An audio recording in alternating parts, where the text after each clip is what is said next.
российской цивилизации.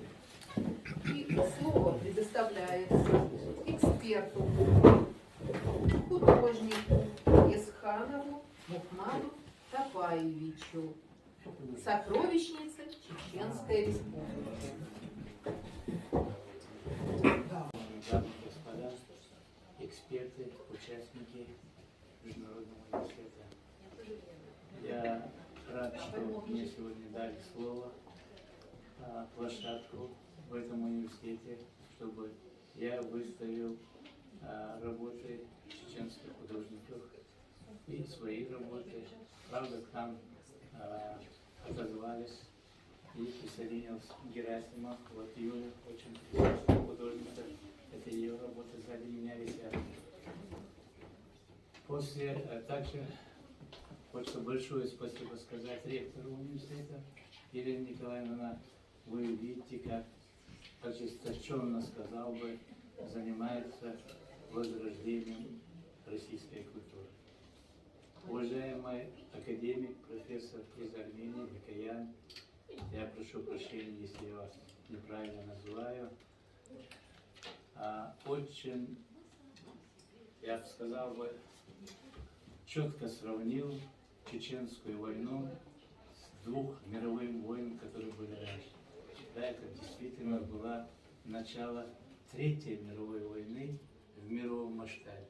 Из-за чего, как это происходит, он, я думаю, четко изложил. Если мы сегодня не объединимся, независимо от национальности, мелких, больших, Россия пропадет. И мы, чеченцы, знаем, что значит. Две войны мы пережили, и сегодня мы, как художники, выставляемся.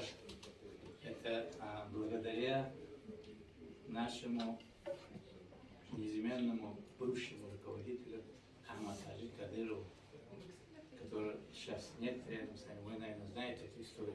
Хватило ума, как сказал Микоян, остановить это англосаксские, американские, некоторые благотворительные организации, которые на крови людей делали деньги, а не говорят уже, где, что, как, кому больно и не больно. Он еще раз, я повторяю, Микоян четко сказал, жизни людей ни копейки не стоит. Они ради этого делают все возможное. Поэтому сегодня, получив эту площадку, мы хотим показать всему миру прекрасное, чтобы мы творили добро и жили в мире и согласии. Опять-таки я возвращаю слова Микояна, объединяя все народы Российской Федерации и постсоветского пространства, я добавил. Большое вам спасибо. Я рад, что вы будете лицезреть наши произведения. Если будут вопросы, я постараюсь ответить вам на все ваши вопросы.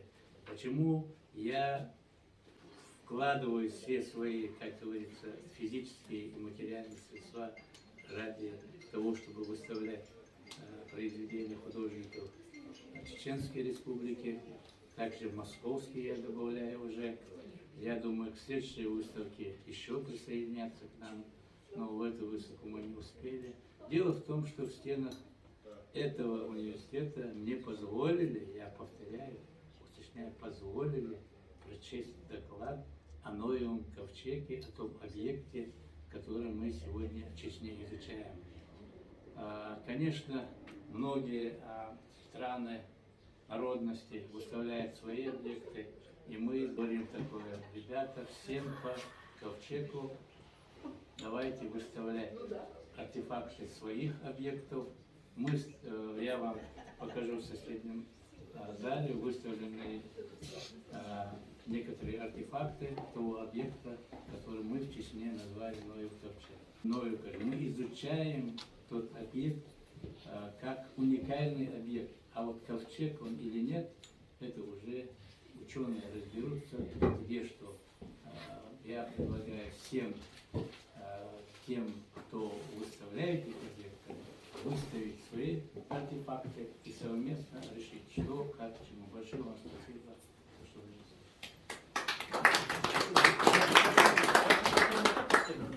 Члену рабочей группы комиссии РАН по изучению научного наследия выдающихся ученых, в частности Моисеева. Тема доклада – выступление профессии будущего. Пожалуйста, Юрий Александрович, 5 минут регламент. Хорошо. Спасибо за приглашение и возможность выступить в такой аудитории. Тем более тема заявлена «Поколение будущего».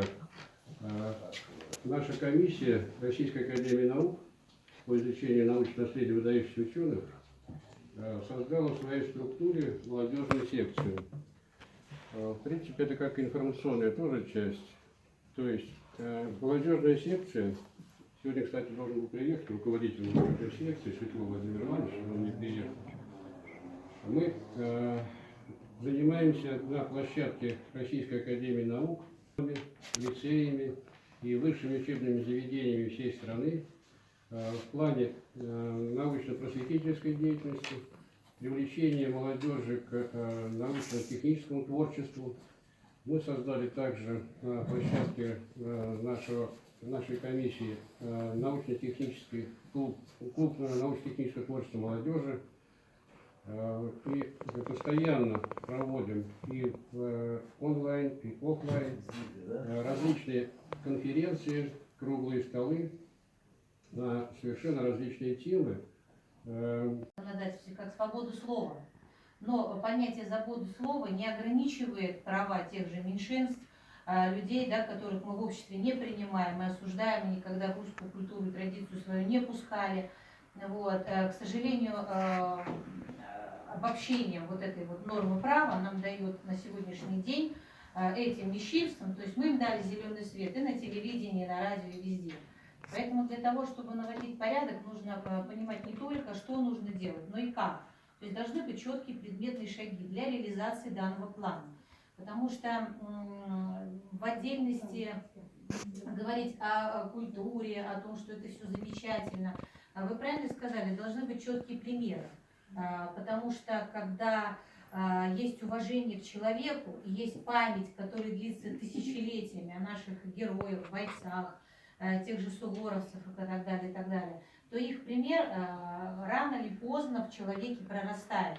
То есть любая информация, она не проходит бесследно. И поэтому посеявшее зерно, которое мы с вами сеем, рано или поздно даст всход. Все зависит от той среды, где данный ребенок или данный человек будет расти и развиваться.